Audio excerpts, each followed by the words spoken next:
जंगल के बीचों बीच एक बहुत बड़ा और हरा भरा पेड़ खड़ा था, जिसकी छांव में तमाम जानवर और पक्षी आराम करते थे। यह पेड़ सभी के लिए सुरक्षित स्थान था, जहां दिन भर तरह तरह की आवाजें गूंजती रहती थीं। इस पेड़ के नजदीक एक चालाक मुर्गा रहता था, जिसका नाम बुद्धि था। उसका रंग सुनहरे पंखों से सजाया हुआ था और उसकी आंखों में गहरी समझ थी। जंगल के अन्य जानवर उसे आदर की दृष्टि से देखते थे, क्योंकि उसने अपनी बुद्धिमानी से कई बार उनके संकटों का हल निकाला था। एक दिन जंगल में हलचल मच गई। जंगल के सबसे शरारती जानवर लोमड़ी ने फिर से अपनी चालाकियों से जंगल के अन्य जानवरों को परेशान करने की योजना बनाई। लोमड़ी का दिमाग हमेशा चालों में ही रहता था और वह दूसरों को तकलीफ देने का कोई भी मौका नहीं छोड़ती थी। उसे यह लगने लगा था कि वह किसी भी जानवर को आसानी से अपनी मर्जी से चला सकती है। इस बार वह कुछ बड़ा करने की सोच रही थी। लोमड़ी ने जंगल के जानवरों को अलग अलग तरीके से तंग करना शुरू किया। पहले उसने छोटी चींटी को निशाना बनाया, जिसे वह अपनी बुद्धि से हराना चाहती थी। लोमड़ी ने सोचा, चींटी को बहुत मेहनत करनी पड़ती है, और यदि मैं उसकी मेहनत को रोक दूं, तो बाकी सभी जानवर भी मुझसे डर जाएंगे। उसने जंगल के छोटे से रास्ते पर चींटी को देखा, जो अपने घर के लिए खाना जमा कर रही थी। चींटी की मेहनत देखकर लोमड़ी को और गुस्सा आ गया। चींटी का नाम लक्ष्मी था और वह बहुत ही मेहनती और समझदार थी। वह नन्ही सी थी, लेकिन उसके दिल में बहुत बड़ी हिम्मत थी। चींटी ने महसूस किया कि उसे परेशान करने का कोई कारण नहीं था, लेकिन लोमड़ी का व्यवहार उसे अच्छा नहीं लग रहा था। चींटी दौड़ते हुए मुर्गे के पास पहुंची और उसे अपनी समस्या बताई। लोमड़ी मुझे परेशान कर रही है। वह मेरी मेहनत को बर्बाद करना चाहती है। मुझे नहीं पता क्या करूं। मुर्गा मुस्कुराते हुए बोला, डरो मत, मैं तुम्हारी मदद करूंगा। तुम बस ध्यान रखना, जब वह तुम्हारे पास आए तो तुम एक बड़ी पत्ते के नीचे छिप जाना। मैं तुम्हें एक संकेत दूंगा, तब तुम निकल आना। चींटी ने मुर्गे की बात मानी और उसकी योजना के अनुसार लोमड़ी का सामना करने के लिए तैयार हो गई। जैसे ही लोमड़ी ने हमला किया, चींटी ने मुर्गे का संकेत देखा और पत्ते के नीचे छिप गई। लोमड़ी गुस्से में आई और चारों ओर देखती रही, लेकिन चींटी कहीं नहीं मिली। लोमड़ी ने कई घंटे इंतजार किया, लेकिन अंत में उसे हार माननी पड़ी। वह चुपचाप जंगल से बाहर लौट गई और चींटी को अपनी चालाकी में न फंसा पाई। चींटी ने अपनी मेहनत को जारी रखा और अब वह पूरी तरह से सुरक्षित महसूस कर रही थी। उसने मुर्गे को धन्यवाद दिया और कहा, आपने मेरी मदद की, जिससे मैंने डर को जीत लिया। मैं अब जानती हूं कि मुझे कभी भी अपनी मेहनत से पीछे नहीं हटना चाहिए। मुर्गा हंसते हुए बोला, यह सिर्फ तुम्हारी साहसिकता थी लक्ष्मी। याद रखो, हर मुश्किल का हल अपनी समझ में छुपा होता है। बस हमें उसे पहचानने की जरूरत होती है। लेकिन यह तो सिर्फ शुरुआत थी। लोमड़ी ने हार मानने का नाम नहीं लिया और अगली बार उसने गिल्ली, खरगोश और बंदर को निशाना बनाने का फैसला किया। जंगल में एक खुले स्थान पर मोर अपनी रंग बिरंगी पंखों के साथ इठलाता हुआ चल रहा था, जैसे वह जंगल का राजा हो। उसकी सुंदरता ने सभी जानवरों का ध्यान आकर्षित किया, लेकिन लोमड़ी को यह देखकर जलन हो गई। उसने सोचा, अगर मोर को शर्मिंदा कर दूं, तो उसकी प्रतिष्ठा को धक्का पहुंचा सकती हूं। लोमड़ी ने एक चालाक योजना बनाई और जंगल के छोटे पक्षियों को मोर को तंग करने के लिए उकसाया। जैसे ही मोर आराम से पेड़ के नीचे बैठा, लोमड़ी ने चुपके से उसके पंखों की ओर झपटा, लेकिन मोर ने तुरंत अपनी पूंछ को हिलाकर उसे दूर कर दिया। लोमड़ी फिर से घेरने की कोशिश करती, तो मोर ने अपनी पंखों की तेज हवा से लोमड़ी को धक्का दे दिया। मोर ने शांत रहते हुए कहा, लोमड़ी, तुम मेरे आत्मविश्वास को हरा नहीं सकती। मेरी सुंदरता मेरी पहचान है और इसे कोई तोड़ नहीं सकता। उसकी यह ताकत देख लोमड़ी हैरान रह गई। उसने हार मानते हुए जंगल के अंधेरे में भाग लिया और मोर अपनी शाही मुद्रा में जंगल में आगे बढ़ता गया, यह समझते हुए कि उसकी असली ताकत उसकी आत्मा में बसी है।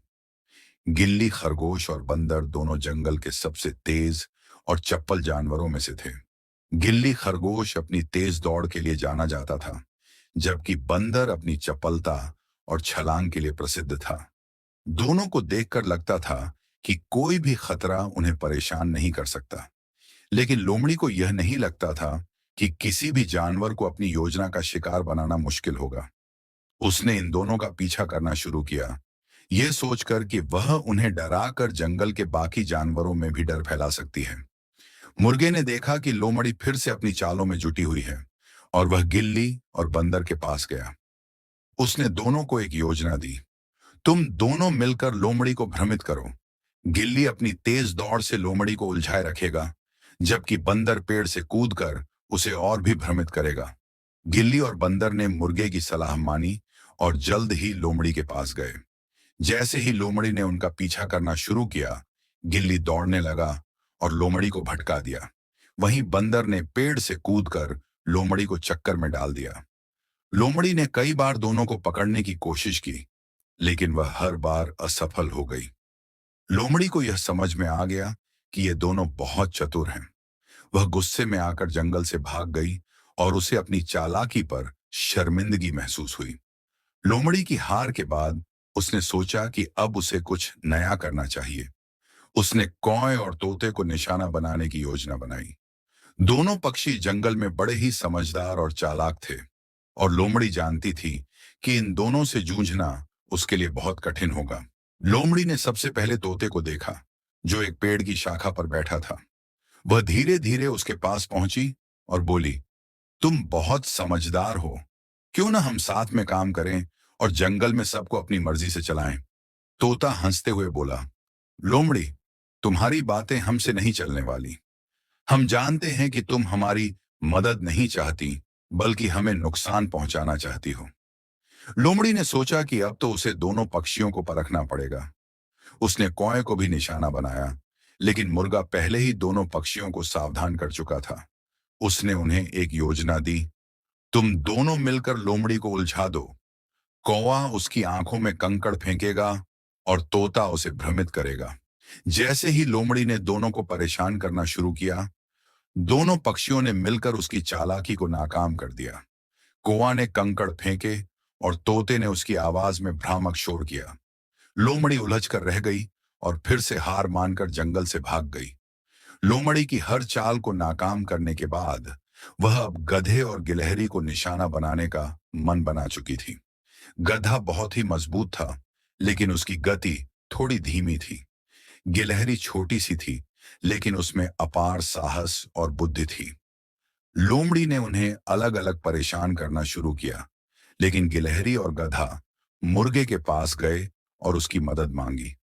मुर्गा मुस्कुराते हुए बोला, तुम दोनों मिलकर लोमड़ी को धोखा दो। गिलहरी अपनी तेज गति से लोमड़ी को उलझाए रखेगी और गधा अपनी ताकत से उसे दूर करेगा। गिलहरी और गधे ने योजना बनाई और लोमड़ी को जंगल में फंसा लिया।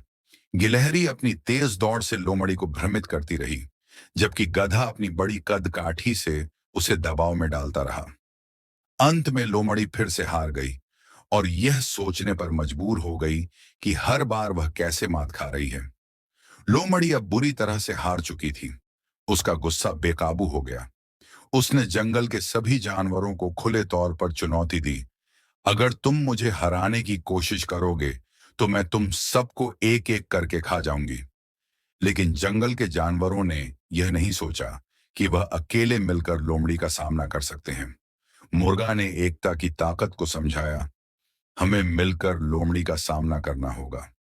सभी जानवरों ने उसकी बात मानी और एकजुट होकर लोमड़ी के खिलाफ खड़े हो गए। लोमड़ी अब बुरी तरह से हार चुकी थी और उसकी सारी योजनाएं विफल हो चुकी थीं। वह गुस्से से बुरी तरह जल रही थी और उसने एक आखिरी चतुर चाल चलने का फैसला किया। उसने जंगल के बीचों बीच एक बड़ी आग लगाने की योजना बनाई, ताकि सभी जानवर डर जाएं और भगदड़ मच जाएं। उसका सोचना था कि अगर जंगल में आग लग जाए तो सभी जानवर भाग जाएंगे और उसे किसी का सामना नहीं करना पड़ेगा। लोमड़ी ने रात का समय चुना और धीरे धीरे जंगल के बीच में आग लगा दी। उसकी योजना थी कि जब आग फैलने लगेगी तो सभी जानवर डरकर भाग जाएंगे और वह अकेली जंगल पर कब्जा कर लेगी। लेकिन मुर्गा पहले से ही सतर्क था। वह जानता था कि अगर आग फैल गई तो सारे जानवर संकट में पड़ जाएंगे। उसने तुरंत सभी जानवरों को एकत्र किया और कहा, हमें इस आग को बुझाने के लिए एकजुट होना होगा। अगर हम सब मिलकर काम करेंगे तो हम इसे रोक सकते हैं। सभी जानवर मुर्गे के नेतृत्व में जुट गए। मुर्गा ने चींटी को आदेश दिया कि वह सबसे पहले जंगल के छोटे रास्तों से पानी लेकर आए, जबकि गिलहरी और बंदर मिलकर पेड़ों से पानी के रास्ते का पता लगाने लगे। गधा और लोमड़ी के रास्ते में बड़ी तेजी से दौड़ते हुए पानी लाए। कौवा और तोता अपनी चतुराई से जंगल के ऊपर से पानी की नदियां बनाकर आग के पास उड़ाने लगे। जैसे ही सभी जानवर एकजुट हुए और काम किया, आग को बुझाने में सफल हो गए। लोमड़ी का मुंह सूखा रह गया। वह देख रही थी कि उसकी चाल विफल हो गई। अब वह यह भी जानती थी कि जंगल के जानवर अगर एकजुट हों तो वे किसी भी कठिनाई का सामना कर सकते हैं। लोमड़ी की हार और आग को बुझाने के बाद जंगल में एक नया उत्सव शुरू हुआ। सभी जानवरों ने मिलकर खुशी मनाई, क्योंकि उन्होंने एकजुट होकर न केवल जंगल को बचाया था, बल्कि लोमड़ी की चालाकी को भी हराया था। मुर्गा सभी का नायक बन गया और उसने सभी को समझाया कि अगर हम मिलकर काम करें तो कोई भी समस्या हल हो सकती है। सभी जानवरों ने खुशी खुशी नृत्य किया, गीत गाए और जंगल की नई शुरुआत का जश्न मनाया। मुर्गा अपनी ध्वनि में गाने लगा, एकता में शक्ति है, हर संकट का हल है।